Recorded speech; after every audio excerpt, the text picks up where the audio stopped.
Antonio y Emilio Izquierdo salieron de Monterrubio de la Serena a las 5 de la tarde.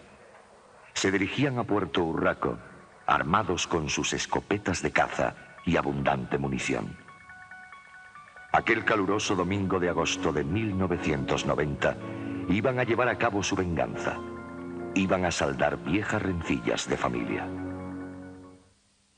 En Puerto Urraco, una pedanía de 200 habitantes perteneciente al ayuntamiento de Benquerencia, en la provincia de Badajoz, viven desde hace años los patapelás, como se conoce en el pueblo a los Izquierdo. En su matrimonio, Isabel Izquierdo tuvo 6 hijos: Jerónimo, Luciana, Emilio, Emilia, Antonio y Ángela. Todos solteros excepto Emilia, ajena a la tragedia familiar. Los Cabanillas, apodados los Amadeos por ser hijos de Amadeo el Viejo, eran 2 hermanos, Amadeo y Antonio. Este último, casado y padre de 3 niñas. La rivalidad entre estas 2 familias se remonta a más de 30 años. Un palmo de tierra fue la causa de sus enfrentamientos. Enero de 1961. Jerónimo, primogénito de la familia Izquierdo, mata de una puñalada a Amadeo Cabanillas. El motivo: cree que se está apropiando de parte de sus tierras. Jerónimo es condenado a 27 años de cárcel. Cumple 14. Sus hermanos se van de Puerto Urraco. En el pueblo no son bien vistos. Octubre de 1984. Se incendia la casa de los Izquierdo en Puerto Urraco. La madre, Isabel, muere carbonizada. Para sus hijos, los causantes del incendio son los Cabanillas. No hay pruebas. Los hermanos Izquierdo se trasladan definitivamente a Monterrubio. Las 2 hermanas solteras, Ángela y Luciana, se encierran en la nueva casa, sin luz eléctrica, sin agua corriente, obsesionadas con los ruidos. Viven en absoluta soledad. 1985. Jerónimo regresa al pueblo. Coincide con Antonio Cabanillas, hermano de Amadeo. Sin mediar palabra, le asesta 14 puñaladas. Jerónimo va a la cárcel por segunda vez. Poco tiempo después, morirá en el psiquiátrico de Mérida. Antonio se recupera. Para la familia Izquierdo, su hermano muere sin vengar la muerte de su madre. Un odio ancestral hacia todo el pueblo de Puerto Urraco va creciendo lentamente. Domingo 26 de agosto de 1990. Atardece en Puerto Urraco. Los vecinos salen a tomar el fresco a la puerta de sus casas. Los niños corren y juegan en la calle principal. Nadie imagina que la calma de la noche se va a romper muy pronto, teñida de sangre, de odio y de venganza. Antonio y Emilio Izquierdo salen de su escondite. Hacen su aparición por el callejón de la huerta, cobijados por las sombras. Son las 10:30 de la noche. Antonia y Encarnación Cabanillas, hijas de Antonio, no cumplirán ya los 15 años. Son las primeras en morir. 5 vecinos más morirán en el acto. Otros 2 fallecerán a consecuencia de las heridas pocos días después. Al cabo de 1 hora de locura bañada en sangre, el silencio vuelve a Puerto Urraco.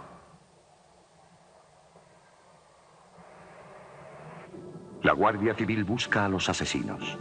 Tras una larga noche de rastreo, los encuentran. Antonio y Emilio Izquierdo son detenidos sin oponer resistencia. Sus hermanas, Luciana y Ángela, son detenidas 4 días después en Madrid, a punto de coger un tren hacia Badajoz. Para los vecinos de Puerto Urraco, ellas han sido las inductoras del crimen. El pueblo de Puerto Urraco despierta de la pesadilla. Los vecinos entierran a sus muertos. Solo en el cementerio descansan en paz los Cabanillas y los Izquierdo. Aquí ya no existe la rivalidad. La matanza de Puerto Urraco, o cómo 2 personas pueden acabar con la vida de 9 y herir a otras 6 por un trozo de tierra. Don Emilio Caballero, buenas noches. Buenas noches. Usted es alcalde de Benquerencia de la Serena, el ayuntamiento al que pertenece Puerto Urraco. Lo era ya en aquellos años, sí, en 1990, cuando la matanza, o sea que conoce la historia de los Izquierdo y de los Cabanilla. Con el tiempo, con estos 5 años que hay ahora de distancia, ¿cómo recuerda, alcalde, usted aquella noche trágica? Bueno, pues fue una noche trágica para el pueblo. Ustedes piensen en un pueblecito muy pequeño, como es Puerto Urraco, pues las 9 personas muertas, los heridos y demás, pues era de alguna forma, a mí que me tocó vivirlo allí, concretamente en Puerto Urraco, pues era una guerra en pequeño. Se quiere decir con esto que, pues bueno, le afectó a todo el pueblo y a toda España. Imagino que aquella noche no durmió nadie, alcalde. Por supuesto que no. Se veía ya que había trato, que se podía resolver así el tema en cualquier momento, que podía llegar esta tragedia, porque bueno, usted como alcalde sabía ya del enfrentamiento entre los Izquierdo y los Cabanillas. Bueno, sí, sabíamos que había un enfrentamiento entre 2 familias, pero pensábamos que podían ser venganza a lo mejor entre las 2 familias, pero que no repercutiera a las demás personas del pueblo. ¿Y no se pensaba que en cualquier momento podía estallar este rencor, esta venganza durante tanto tiempo ahí?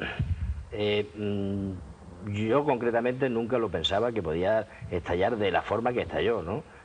Quizás, pues, lo que le comento, que en algún momento pues que pudiera haber pues las rencillas que siempre ha habido entre las 2 familias, ¿no? Pero no hasta cierto punto. Cabo Molina, buenas noches. Buenas noches. Usted fue el guardia civil encargado de recoger, de detener a los hermanos Izquierdo. Fue una noche larguísima, claro, porque ya he contado yo que 200 agentes de la Guardia Civil estuvieron rastreando el monte. ¿Cómo fue esa noche? Le hago la misma pregunta que al alcalde, imagino que usted de manera diferente porque estaba trabajando. Sí. Bueno, aquella noche, pues, fue una noche muy larga.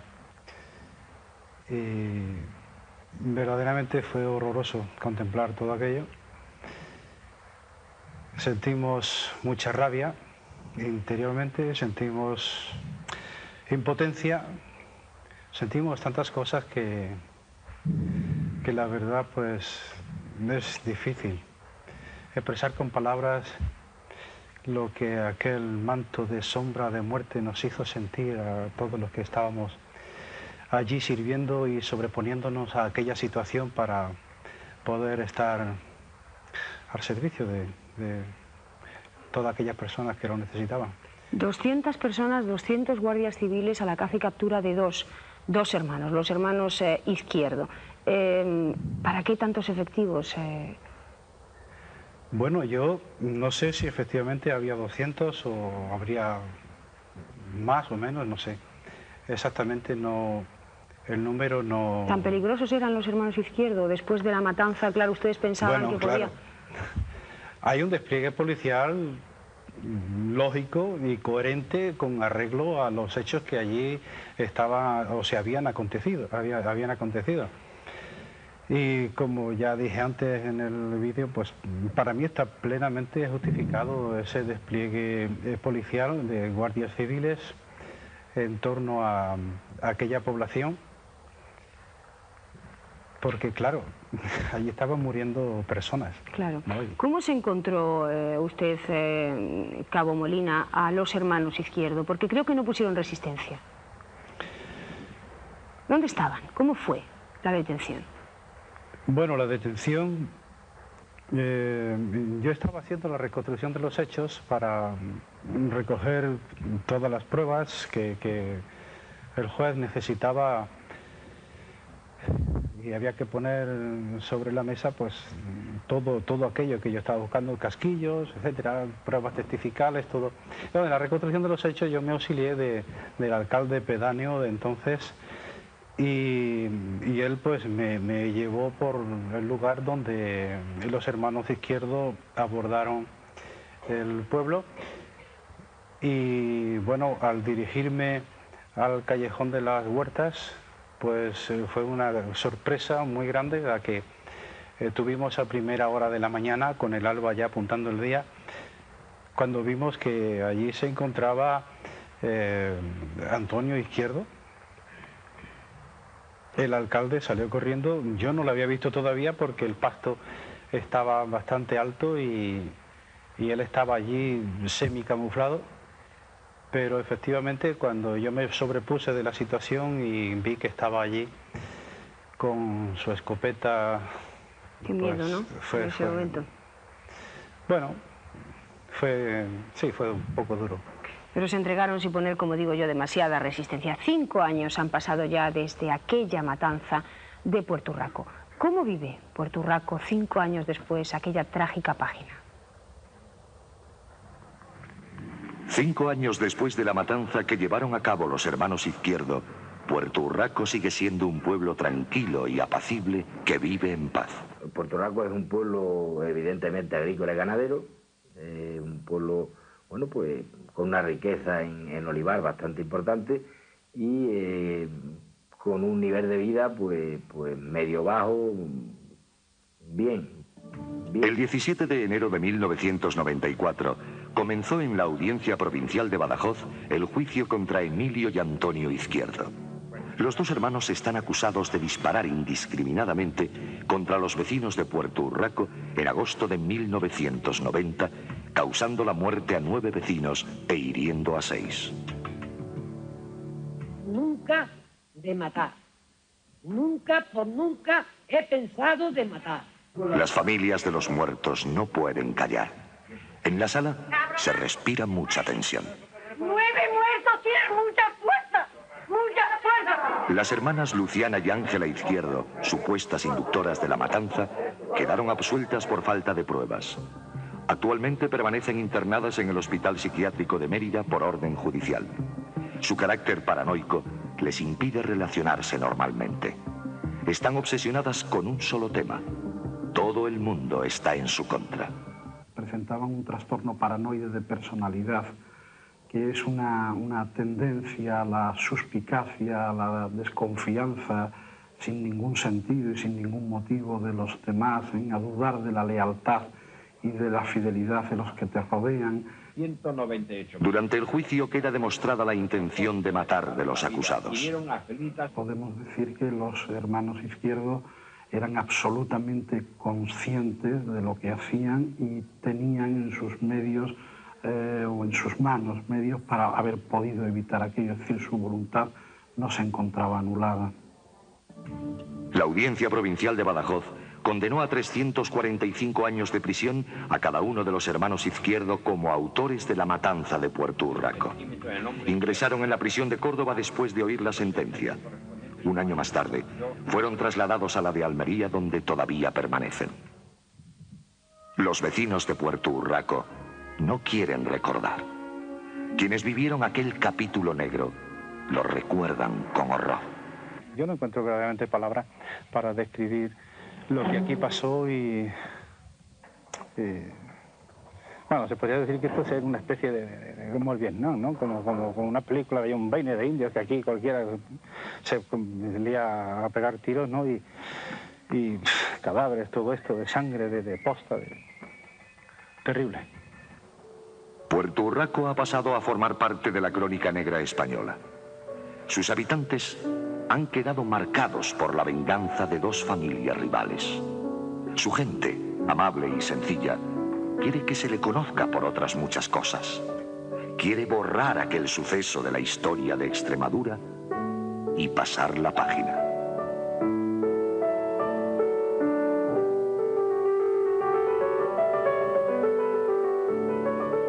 Pasar esa página, ¿lo van consiguiendo, alcalde? ¿Se va olvidando? Sí, lógicamente lo van consiguiendo. Lo que pasa es que después de un hecho como aquel, pues bueno, ya hay muchas familias implicadas en este suceso y lógicamente hasta el momento se está llevando muy bien. La gente se ha concienciado de que tienen que seguir luchando, de que tienen que seguir trabajando y hasta el momento muy bien y con Silverio un buen Barriga, futuro. explíquemelo usted. Usted que es catedrático de Psicología Social, explíqueme cómo puede ocurrir algo así, cómo por un trozo de tierra una familia puede destrozar la vida de 9 personas. Esto ¿Cómo se explica? Bueno, sin duda es difícil explicar un acontecimiento de estos, pero algo se puede atisbar. Yo creo que nosotros nos sentimos impresionados por acontecimientos, matanzas de este estilo, sobre todo porque suceden tan cerca de nosotros. Y sobre todo porque yo creo que de alguna manera ha habido como una especie de muerte a la inocencia de la vida del pueblo. Porque tenemos una concepción de la vida del pueblo como una vida bucólica, tranquila, relajada. Al pueblo, la vida del pueblo, sobre todo en la ciudad, la tenemos muy idealizada. El pueblo, sin embargo, quienes viven en los pueblos saben que la vida es muy dura. Que la vida es muy dura, no solo materialmente, sino sobre todo psicológicamente. Quiere decir, los problemas de identidad, los problemas de llegar a configurarse como familias, porque ahí en ese pueblo lo que ha sucedido ha sido un enfrentamiento entre familias en base a valores que son tan tradicionales como son el derecho a la tierra, el respeto a lo suyo, el mantenimiento de unas normas, una justicia bien establecida, y evidentemente llega un momento en que en los pueblos la tensión se va acumulando, una acumulación de años, y llega un momento en que la situación explota. Y nos sentimos un poco casi escandalizados de cómo es posible que entre nuestras gentes y con nuestros valores y en nuestros pueblos puedan suceder matanzas y atrocidades tan terribles. Yo creo que, desde mi punto de vista de la psicología social en todo caso, todas las conductas tienen una explicación, pero en la explicación intervienen no solo los elementos personales, si tiene una personalidad de unas características o de otras, cuáles han sido sus orígenes familiares, sino también qué tipo de pueblo hemos constituido entre todos. Porque de alguna manera de esos 345 años los debemos pagar entre todos. Y eso es por lo que nos sentimos tan responsables. De que estos han sido los ejecutores. Las que vivan en un lugar, ¿crispa más todavía? Hombre, sin duda, los que tienen experiencia de la vida en pueblo saben que en los pueblos hay un control extraordinario. Es decir, en los pueblos las pequeñas cosas tienen una resonancia enorme. Y esto implica un tal control que al final quizás es en los ambientes que, a pesar de ser paradójicamente ambientes de libertad, es donde se vive con menor libertad. De ahí que en las ciudades tenemos el anonimato que de alguna manera nos protege. También es verdad que no nos da apoyo cuando lo necesitamos. En los pueblos la gente se conoce y en momentos de dificultad pues hay mayor apoyo. Pero yo creo que la vida en los pueblos es realmente muy dura. En los pueblos se ve la muerte y la vida con mucha cercanía. Son los acontecimientos fuertes de la vida. Ahí se vive. En la ciudad a veces ni nos enteramos. Y luego, sobre todo, yo creo que el tipo de normas que se van estableciendo, de valores en base a los cuales vamos actuando en los pueblos, pues a lo mejor llega un momento que tendremos que replanteárnoslos. Cabo Molina, usted tiene ahí una condecoración de la Guardia Civil por los méritos de aquella noche, ¿no?, al detener a los hermanos Izquierdo. Sí, bueno. Por su valentía, pero creo que ya no va a tener que verse en otras iguales, porque es verdad, alcalde, que, bueno, los Izquierdo ya sabemos que están en la cárcel, pero que los Cabanillas se han marchado. No, los Cabanillas viven en Puerto Rico. Es decir, el padre de las dos niñas que murieron en el suceso siguen viviendo en Puerto Rico. ¿Y cómo es la vida de los Cabanillas? ¿Temen que en cualquier momento, porque hablaban de que cuando cumpliesen 70 años los hermanos Izquierdo podrían salir de la cárcel? Y alguien ya en aquella noche trágica dijo, bueno, pues si vuelven a salir de la cárcel no sabemos lo que puede pasar aquí. ¿Los Cabanillas viven con, supongo que con el corazón encogido o no? Evidentemente tienen que vivir, bueno, pues porque en sus carnes lo han sufrido, ¿no? Ellos siguen teniendo una vida pues de su trabajo normal en el campo e intentando de seguir adelante pues con su hija, con la hija que quedó de las tres que tenía, y sigue pues haciendo sus trabajos y su quehacer diario. Puerto Rico lo que quiere es pasar página, olvidar aquella trágica historia, aquella matanza, aquella rencilla entre dos familias que acabó con la vida de 9 personas y que tiñó el pueblo de negro. Poco a poco lo va consiguiendo, aunque los Cabanillas siguen ahí y los Izquierdo están en la cárcel. Cosas que siguen ocurriendo, imagino, Silverio Barriga, que bueno, que aunque estemos en 1995, pues esa es la España que tenemos y esas cosas pueden ocurrir. Esa es la España, y yo creo que el hecho que hayan sucedido, por muy luctuoso que sea el acontecimiento, está bien que nos sirva para reflexionar y sobre todo para que de alguna manera nos solidaricemos con la gente que vive en el pueblo, que prácticamente en todos nuestros orígenes está el pueblo. Ojalá que Puerto Rico consiga pasar esa página. Mil gracias a los tres por estar aquí.